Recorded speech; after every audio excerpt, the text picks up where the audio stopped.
На встрече Садыра Джапарова и председателя Европейской комиссии Шарля Мишеля в расширенном формате сегодня обсуждались актуальные направления и меры по укреплению политического, торгово-экономического и культурного гуманитарного сотрудничества между Кыргызстаном и странами Евросоюза. Садыр Джапаров призвал Европейский Союз принять участие в проектах по возобновляемым источникам энергии, которые намерен реализовать Кыргызстан. Также рассказал о перспективах Кыргызстана для Европы с точки зрения логистики. Здесь речь шла о проектируемых транспортных коридорах. Президент также подчеркнул актуальность активизации торгово-экономических связей и продвижения экспорта кыргызских товаров на европейский рынок. Стоит отметить, что определенные успехи в этом деле действительно уже есть. Об этом говорят напрямую цифры. Прошлый год товарооборот Кыргызстана со странами Евросоюза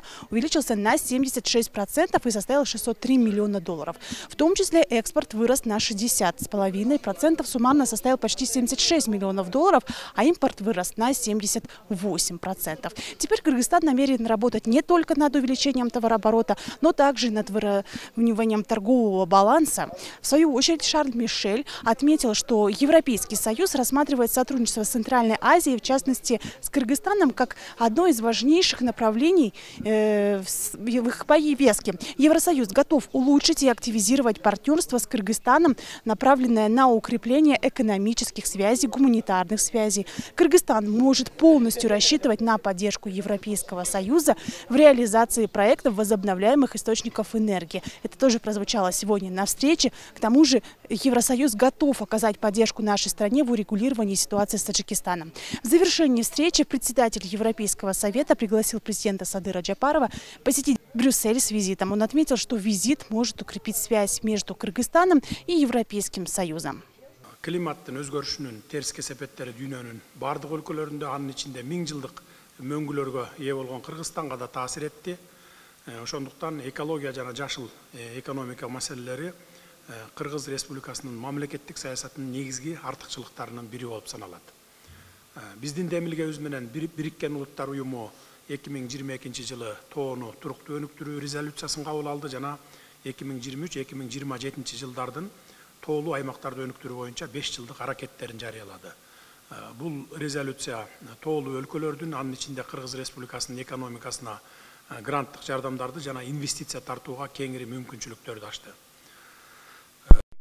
2021 жылдын ноябрында Глазго шаарында климаттын өзгөрүшү боюнча дүйнөлүк лидерлердин саммитинин ачылышындагы кайрылуумда мен Кыргызстан 2030 жылга чейин парник газдарынын эмиссиясын 44% кыскартууну жана 2050 жылга чейин көмүртектин нейтралдуулугуна жетишүүнү көздөп жатканын белгилеген элем. Бул биринчи кезекте кайра жаралуучу энергия булактарынын аркасынан болот. Кыргыз Республикасы Борбордук Азия чөлкөмүнүн дарыяларынын булагында жайгашкан жана суу энергетикалык ресурстардын генератору болуп саналат. Кыргыз Республикасынын жалпы гидроэнергетикалык дарамети 142,5 миллиард киловатт саатты, күн энергиясы 490 миллион киловатт саатты жана шамал энергиясы 44 миллион киловатт саатты түзөт. Өлкөбүз көз карандысыз мамлекеттер шериктештигинде Россия менен Тажикстандан кийинки 3-чү орунду ээлейт.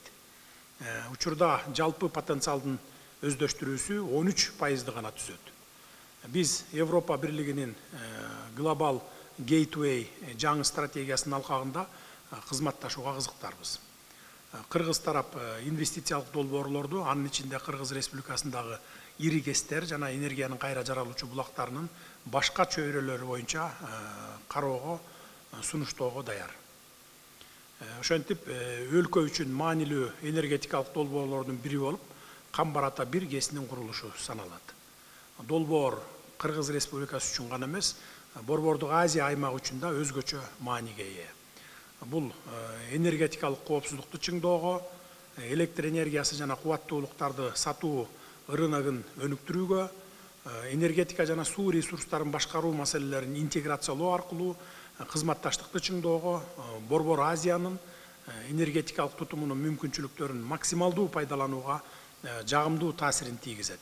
Жалпысынан биздин өнүктүрүү боюнча өнөктөштөрдүн колдоосу менен ишке ашкан Токтогул кесин реабилитациялоо боюнча долбоорлорду ишке ашыруу, Камбар Ата 2 кесинин экинчи гидроагрегатын ишке киргизүү, Үч Коргон кесин модернизациялоо жана башка долбоорлорду ишке ашыруу өсүп келе жаткан суроо талапты. Ошондой эле Каса 1000 аймактык долбоорлордун алкагында электр энергияны эске алуу менен калктын электр энергиясына болгон керектөөлөрүн канааттандыруу үчүн бардык зарыл шарттарды түзөт. Биздин өлкө жашыл экономиканы өнүктүрүү боюнча туруктуу багыт алды десем жаңылышпаймын. 2018 жылы өлкөдө Кыргызстан жашыл экономиканын өлкөсү концепциясы жана 2040 жылга чейин улуттук өнүктүрүү стратегиясы кабыл алынган. Стратегияда инновациялык жана экологиялык жактан коопсуз технологияларды колдонууга басым жасоо менен атаандаштыкка жөндөмдүү экономиканы өнүктүрүү чаралары каралган. Анын ичинен 7 приоритеттүү сектор аныкталган. Алар жашыл энергетика, жашыл айыл чарба, жашыл өнөр жай, туруктуу туризм, аз эмиссия транспорту, таштандыларды башкаруу жана жашыл шаарлар. Жашыл финансы корпорациясы формасында жашыл долбоорлорду каржылоонун улуттук механизмин түзүү боюнча жигердүү иш жүргүзүлүүдө. Бул жаатта биз Кыргыз Республикасында жашыл экономика программасынын алкагында Кыргызстан менен Европа бирлигинин ортосунда жакында түзүлгөн өнөктөштүктү кубаттайбыз. 2023 жылдын башында мен Кыргызстандын мамлекеттик тышкы карызын жашыл экономика чөйрөсүндөгү долбоорлорго алмашуу механизмин колдонуу менен реструктуризациялоо демилгесин көтөргөм. Ошону менен бирге Бириккен Улуттар Уюмунун башкы катчысы Антонио Гутерреш мырзанын 2030 жылга чейин Аддис Абеба күн тартибин стимулдоо боюнча акыркы демилгесин канааттануу менен белгилейм. Ал туруктуу өнүгүүнү каржылоону жылына 500 миллиард долларга кем эмес олуттуу көбөйтүүнү талап кылат. Бул демилге өнүгүп келе жаткан өлкөлөрдүн карыз жүгүн жеңилдетүүнү, анын ичинде карызды жашыл долбоорлорго конверсиялоо жолу менен өнүккөн өлкөлөр жана дүйнөлүк каржы институттары тарабынан жардам көрсөтүүнү камтыйт. Европа бирлиги Кыргызстандын негизги экономикалык өнөктөштөрүнүн бири катары биздин демилгени колдойт деп ишенемин.